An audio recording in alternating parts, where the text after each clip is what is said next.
नमस्कार प्रेक्षकांनो, आजच्या एपिसोडमध्ये इथे आता जानकी गणपती बाप्पांच्या डोक्यावरती इथे गोंड्याचं फूल ठेवते आणि म्हणत असते की बाप्पा, मी माझ्या आईसाठी तुमच्याजवळ प्रार्थना करते. तुम्ही मला कौल द्या की माझी आई सुखरूप आहे ना, ती जिवंत आहे ना, असा तुम्ही मला कौल द्या. जानकी म्हणते तिची इथे बाप्पावरती अपार श्रद्धा आहे आणि म्हणूनच तिने इथे आपल्या श्रद्धेतून इथे आता बाप्पाला प्रश्न विचारलाय की तुम्ही मला कौल देऊन सांगा की माझी आई सुखरूप आहे म्हणून. देवा, माझी तुझ्यावरती अपार श्रद्धा आहे, मी मनोभावे तुझी पूजा करत असते. बाप्पा, मला कौल दे की माझी आई सुखरूप आहे म्हणून. आणि तेव्हा प्रेक्षकांनो, इथे आता बाप्पाने सुद्धा जानकीचं ऐकलेलं असतं. इथे आता तिने जो कौल मागितलेला असतो तो उजवा कौल बाप्पाने तिला दिलेला असतो. तेव्हा जानकी म्हणते, ऋषिकेश बघितलंत ना तुम्ही? ऋषिकेश बघा, माझी आई जिवंत आहे. ऋषिकेश, माझी आई जिवंत आहे. तेव्हा इथे ऋषिकेशला सुद्धा खूपच जास्त आनंद होतो. तेव्हा जानकी म्हणत असते की बाप्पा, मला हेच तर ऐकायचं होतं ना. इतक्या दिवसांपासून मी माझ्या आईचा शोध घेते, पण माझी आई जिवंत आहे हे मला आज कळलं. देवाने मला स्वतः कौल दिलाय. तेव्हा प्रेक्षकांनो, इथे आता लता झोपलेली असते. ती लगेचच उठते आणि म्हणते जानकी, अशी जोरात हाक मारते. तेव्हा प्रेक्षकांनो, इथे आता लता शुद्धीवरती आलेली असते. बरेच दिवस ती बेशुद्ध असते. तेव्हा शुद्धीवरती आल्या आल्या ती आपल्या मुलीचं जानकीचं नाव घेते. तेव्हा इकडे आता एक दादा असतात ज्यांनी लताचा जीव वाचवलेला असतो. तेव्हा ते दादा म्हणत असतात, अहो ताई, कशात तुम्ही? अहो, कितीतरी दिवसानंतर तुम्ही उठलात. तुम्हाला माहिती आहे का? अहो, तुम्ही पाण्यात पडला होतात ना, तुम्ही बेशुद्ध झाला होतात. पण तुम्ही हे नाव कुणाचं घेतलं? जानकी कोण आहे? तेव्हा लता म्हणत असते की जानकी माझी मुलगी आहे. जानकी माझी मुलगी आहे. ती मला शोधत असेल. मला तिच्याकडे जायला हवं. मला तिच्याकडे जायला हवं. माझ्या मुलीचा जीव धोक्यात आहे, असं इकडे आता लता म्हणत असते. तेव्हा प्रेक्षकांनो, इथे आता लता पुन्हा बेशुद्ध झालेली असते. ती पुन्हा आता खाटेवरती झोपून जाते. कारण ती इथे पाण्यात एवढा वेळ बुडालेली असते की तिला आता शुद्ध आलेली नसते.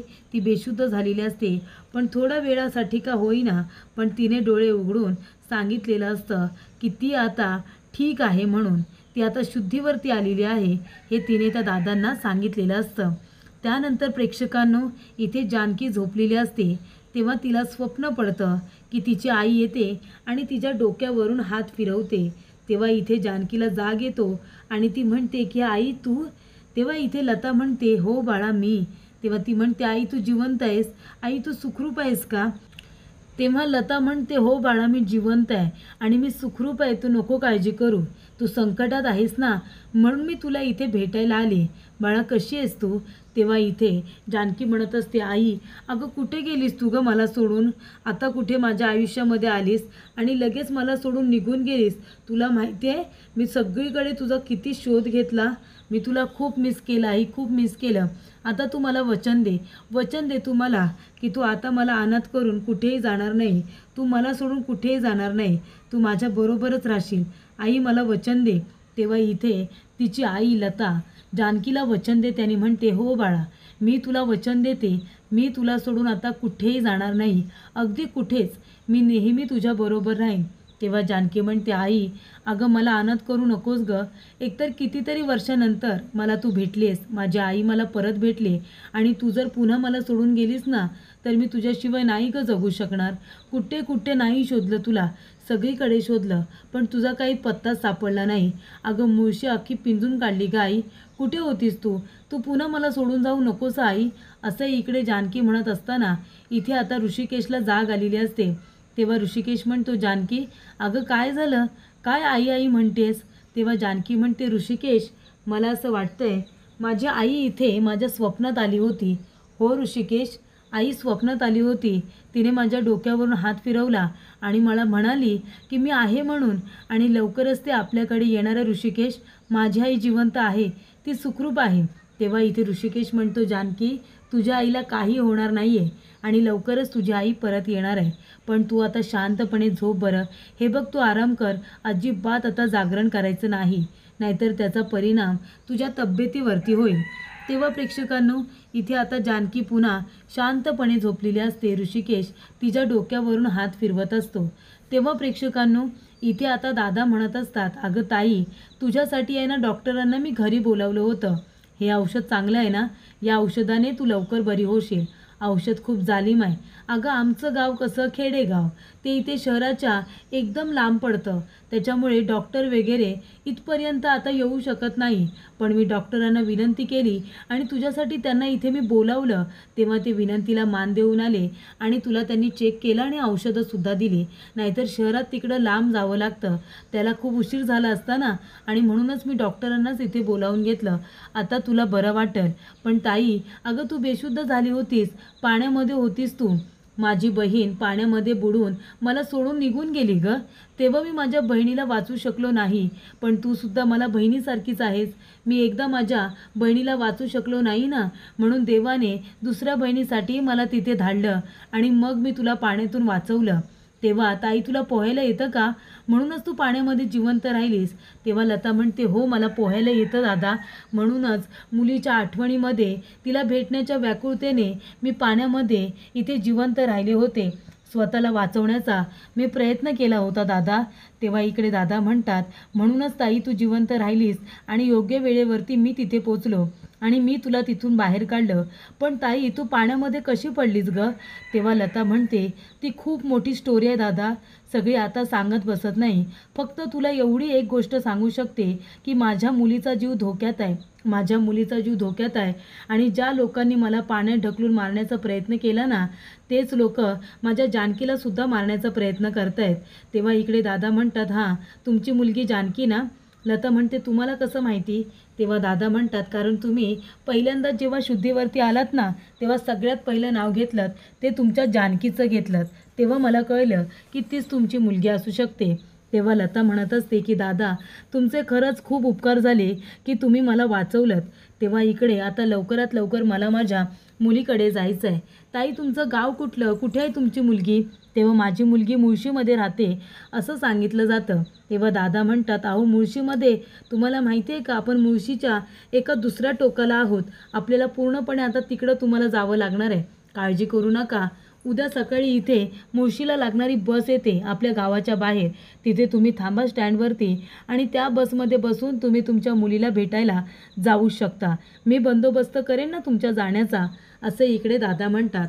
त्यानंतर जानकी, ऋषिकेश, अवंतिका, सौमित्र सगळेजण बसलेले असतात. तेव्हा जानकी म्हणत असते, काल आई स्वप्नात आली होती. आईने सुद्धा तोच संकेत दिला, आई जिवंत आहे म्हणून. तेव्हा इथे आम्हाला देवाने सुद्धा, बाप्पाने सुद्धा तो संकेत दिला. तेव्हा अवंतिका म्हणते, आई जिवंत आहेत, पण नक्की त्या कुठे आहेत ना, ते आता कळायला हवं, म्हणजे आपण त्यांना सहजरित्या शोधू शकतो. तेव्हा सौमित्र म्हणतो, पण जर आई जिवंत आहेत तर ते एव्हाना आपल्याला सापडायला हव्या होत्या. म्हणजे सॉरी वहिनी, पण खरं तर आतापर्यंत लताबाई आपल्याला सापडायला हव्या होत्या.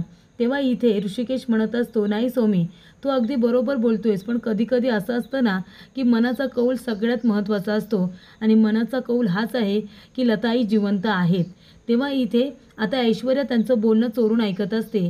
ते आता जानकी खिडकीमध्ये बघते. तेव्हा प्रेक्षकांनो, इथे आता जानकी म्हणते, गप्प बसा सगळ्यांनी. ती सगळ्यांना शुक करून गप्प करते. त्यानंतरला दरवाजा उघडते आणि ऐश्वर्याचा हात पकडून तिला खेचून ते आतमध्ये घेते आणि म्हणते, काय गं ऐश्वर्या, आमचं बोलणं चोरून ऐकत होतीस? बघितलं ऋषिकेश, आपल्या इथल्या बातम्या बाहेरपर्यंत कशा पसरतात हे तुम्हाला आता कळलंच असेल ना. ही ऐश्वर्या आहे ना, ती चोरून सगळं बोलणं ऐकते आणि मग बाहेर जाऊन पसरवते. हो ना ऐश्वर्या? तेव्हा ऐश्वर्या म्हणते, मी काही चोरून वगैरे ऐकलेलं नाही आहे, मी कशाला ऐकू? तेव्हा जानकी म्हणते, मग चोरून नाही ऐकलंस तू, मग बाहेर काय पहारा देत होतीस का आमच्या रूमच्या बाहेर? तेव्हा ऐश्वर्या म्हणते, मी कशाला पहारा देऊ? मी काही पहारा वगैरे दिलेला नाही आहे. जेव्हा तू तुझ्या आईच्या खुनाच्या आरोपाखाली जेलमध्ये जाशील ना, इथे तुझी शिक्षा भोगायला, तेव्हा मी त्या जेलच्या बाहेर पहारा देईन. कळलं ना तुला? तिथून तू पळून जाऊ नये म्हणून. तेव्हा जानकी म्हणते, हां हां, जेलमध्ये जाईन तेव्हा ना, माझी आई जिवंत आहे आणि ती जिथे कुठे आहे ना, ती सुखरूप आहे. तिला मी शोधून काढेन. कळलं का तुला? तू माझं काही वाकडं करू शकणार नाही आहेस. तेव्हा जानकी म्हणते की तू कितीही प्रयत्न कर गं ऐश्वर्या, जा सगळ्यांना जाऊन सांग माझी आई जिवंत आहे म्हणून. ऐकलंस तू? आता जा, जाऊन पसरव बातमी बाहेर.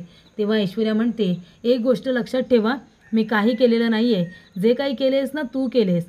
तू आता जेलमध्ये जाशीलच आता जे काही कॉन्फिडेंटली सांगतेस ना की आई जिवंत आहे म्हणून, तुझी आई परत तुला कधीच मिळणार नाही आहे, कळलं तुला? तेव्हा इथे जानकी म्हणते, गप्प बस ग, निघ आत्ताच्या आता इथून चालते हो. आणि तिला हाताला धरून इथून आता धक्के मारून जानकीने इथे आता ऐश्वर्याला रूममधून बाहेर काढलेलं असतं. त्यामुळे प्रेक्षकांनो, जानकी म्हणत असते, सौमित्र भाऊजी बघितलंत ना, ही ऐश्वर्या असं आपलं बोलणं चोरून ऐकते आणि मग बाहेर जाऊन तिच्या माणसांना सांगते.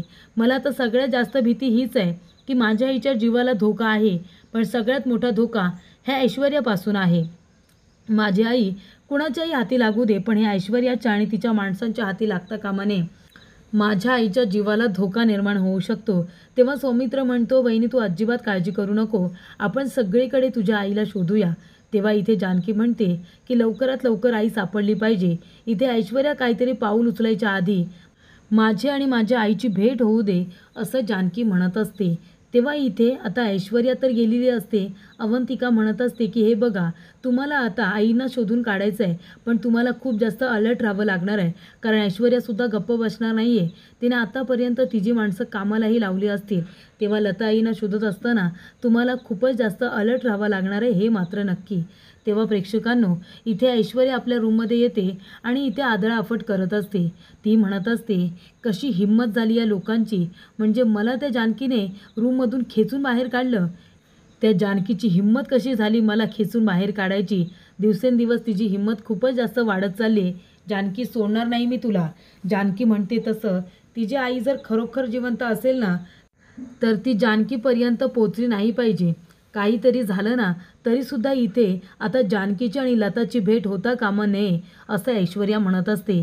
त्यानंतर प्रेक्षकांनो, इथे लताबाई आता निघालेल्या असतात. तेव्हा इकडे दादाने स्वयंपाक वगैरे बनवलेला असतो आणि ते म्हणत असतात की ताई, आवरलं का तुझं, निघालीस का? तेव्हा इथे लता म्हणत असते, हो रे दादा, निघाले मी, आता जायला निघाले, जाते आणि माझ्या लेकीला भेटते. तेव्हा इकडे दादा म्हणत असतात की हे बघ, गावच्या बाहेर तिथं बस लागेल आणि मग त्या बसमध्ये बस आणि तू तुझ्या लेकीकडे जा. हे घे, वाटेत तुला भूक लागेल ना, तेव्हा तुझ्यासाठी मी डबासुद्धा दिला आहे. तेव्हा लता म्हणते, डबा नाही, नको नको, डबा कशाला? तेव्हा इकडे आता दादा म्हणत असतात, हे बघ ताई, हा डबा ठेव तुझ्याकडे, कारण कसं आहे ना, तुला वाटेत भूक लागेल. झिंगा आणि भाकरी दिली, तेवढी खाऊन घे आणि हे पैसेसुद्धा ठेव बरं. तेव्हा लता म्हणते, नको दादा नको, अरे मला कशाला पैसे देतोयस, मला नको पैसे. तेव्हा दादा म्हणतात, ताई अगं असं काय करतेस, तो इथे बस चालक म्हणजे तो ड्रायव्हर आणि तो कंडक्टर माझ्या काही घरातले आहेत का? ते तर माझे कोणीच लागत नाही. तुझ्याकडून जर त्यांनी प्रवासाचे पैसे मागितले तर तू कुठून देणार आहेस? तेव्हा एक काम कर, तू आता हे घे बरं, हे पैसे तुझ्याकडे ठेव आणि जाताना मुळशीचं तिकीट काढ आणि मग योग्य वेळेला तू तिथे पोचशील आणि तिथे पोचल्यानंतर तुझ्या लेकीला माझा नमस्कार सांग. तेव्हा इथे लता म्हणत असते, दादा अरे काय बोलू तुला, खरंच तुझे आभार किती मानू. हे बघ, तुझेही उपकार आहेत ना माझ्यावरती, ते मी कधीच विसरणार नाही आहे. तुझे उपकार मी नेहमी लक्षात ठेवेन दादा. अरे बहिणीवरती जीवापाड प्रेम करणारा आहेस तू, म्हणून तर अगदी बहिणीप्रमाणे मला माया लावलीस ना. मी कधीच विसरणार नाही तू माझ्यावरती जे उपकार केलेस ते. तुझ्यामुळे माझ्या लेकीची आणि माझी भेट होणार आहे दादा. तेव्हा इकडे दादा म्हणत असतात, अगं ताई असं काय करतेस? दादासुद्धा म्हणतेस आणि आता तू रडून तुझ्या भावालाही रडवणार आहेस का? अजिबात रडू नकोस मला, आणि हे पैसे ठेव तुझ्याकडे, ओवाळणी समज ना भावाकडून. तेव्हा लता म्हणते की ओवाळणी समजते माझ्या भावाने दिलेली, आणि तुझे उपकार आहेत ना ते मी आयुष्यभर माझ्या गाठीशी बांधून ठेवेन, कधीच विसरणार नाही दादा. तेव्हा दादा म्हणतात, बरं चल, आता जायला उशीर होईल तुला, मुळशीची एसटी निघायला नको, चल बरं तू आता. तेव्हा तिथे पोचल्यानंतर तुझ्या जानकीला आठवणीने माझा नमस्कार सांगू. तेव्हा लता म्हणते, हो रे बाबा, नक्की सांगेन, आणि माझी जानकीसुद्धा माझ्यासाठी नेहमी देवीशी पूजा करत असेल, माझ्यासाठी प्रार्थना करत असेल, मला माहिती आहे ना. तेव्हा इथे प्रेक्षकांनो, आता जानकीने हरतालिकेचा उपवास केलेला असतो आणि त्यामुळे इथे तिने सगळी तयारी केलेली असते, पूजा करत असते. तेव्हा इथे जानकी म्हणत असते की देवी आई, अगं माझी आई ही लता आई आहे हे मला तेव्हा समजलं असतं जेव्हा तिने माझी बाजू घेतली होती मंगळागौरीच्या दिवशी. ती म्हणाली होती की आज इथे मायलेकींची भेट होणार. तेव्हा जर मला कळलं असतं ना की लताई ही माझी आई आहे, तर या सगळ्या गोष्टी घडल्याच नसत्या, सगळं व्यवस्थित झालं असतं. असं इथे जानकी म्हणत असते. पण अजूनही वेळ गेलेली नाही आहे. माझी आई लवकरात लवकर सापडू दे देवा, असं जानकी म्हणत असते.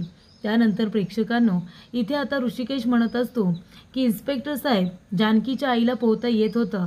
तेव्हा इन्स्पेक्टर म्हणतात, काय त्यांना पोहता येत होतं? म्हणूनच त्यांची डेथ बॉडी आम्हाला कुठेही सापडत नाही आहे. तेव्हा सौमित्र म्हणतो, डेथ बॉडी सापडत नाही आहे याचा अर्थ एकच होतो की त्या जिवंत आहेत आणि त्या आजूबाजूलाच कुठेतरी आहेत. त्याच्यामुळे त्यांना आपण मृत घोषित करू शकत नाही. आणि त्यामुळे जर त्या मृत घोषितच झालेल्या नाही आहेत, त्यांना जर पोहता येतं, त्यांची डेथ बॉडी सापडलेली नाही आहे, तर इथे जानकीला कुठल्याही पद्धतीची शिक्षासुद्धा होणार नाही आहे, हे मात्र नक्की.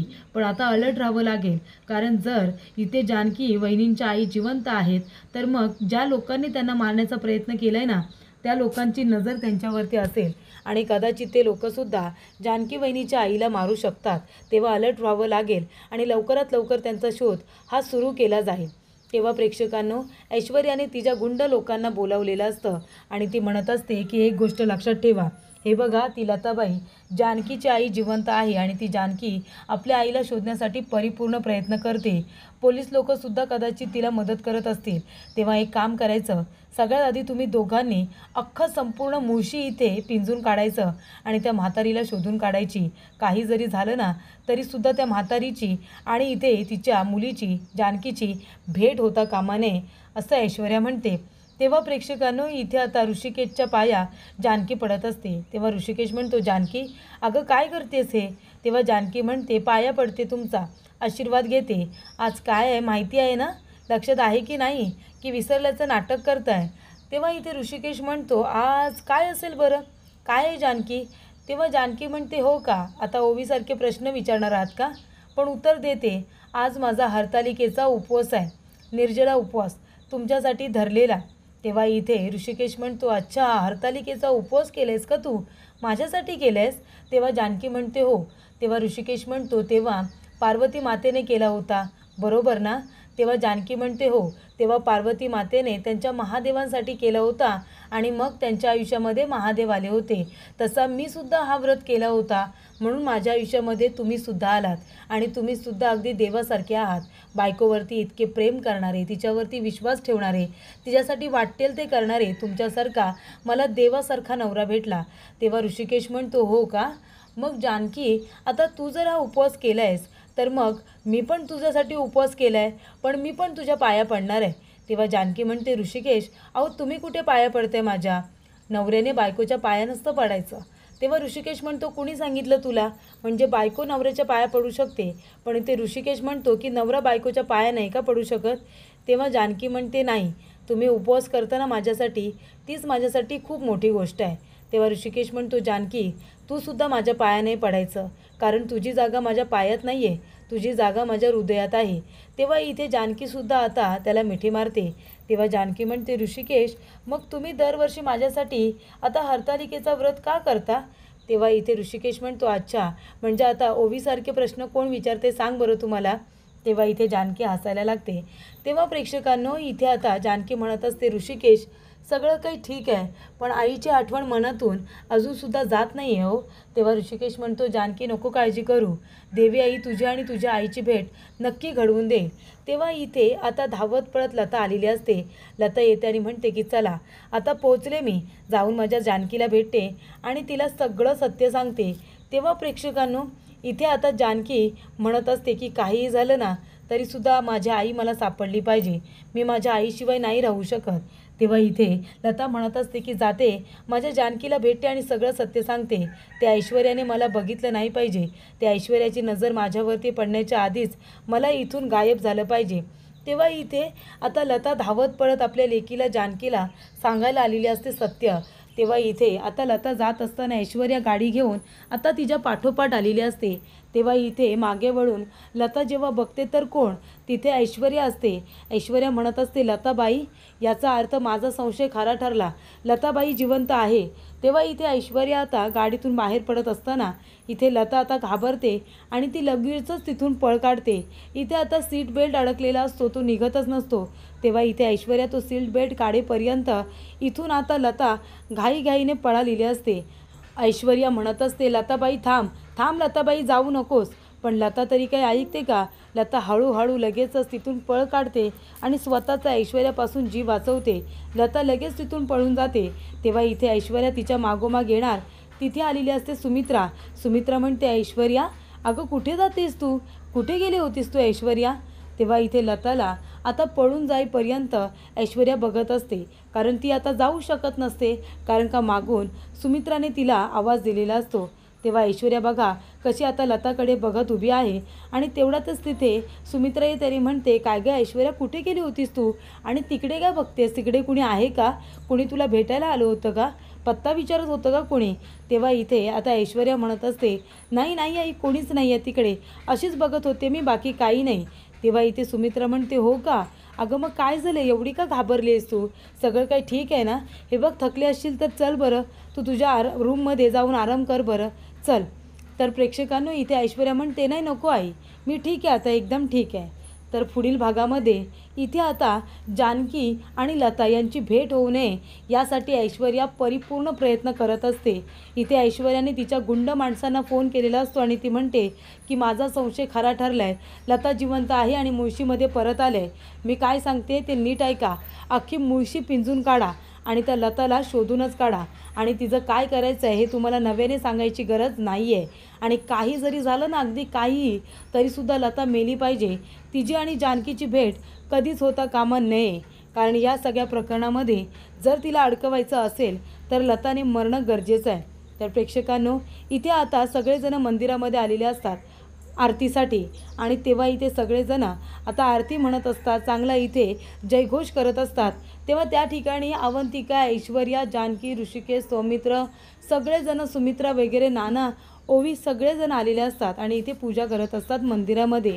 तेव्हा लताला आपल्या मुलीला एक मेसेज द्यायचा असतो की तुझी आई जिवंत आहे म्हणून. तेव्हा इथे आरतीच्या ताटामध्ये जे कुंकू असतं त्याने इथे तिने आई असं लिहिलेलं असतं आणि मग कुंकू संपलं जातं. त्यानंतरला ती आपल्या बोटाला खिळा टुपून घेते आणि मग त्याने लिहिते की आई आहे म्हणून. तेव्हा प्रेक्षकांनो इथे आता जानकीने ते नाव वाचल्यानंतर ती बघतच बसते, कारण तिच्यापर्यंत तो मेसेज पोचलेला असतो, पण ऐश्वर्यासुद्धा त्याच ठिकाणी असते.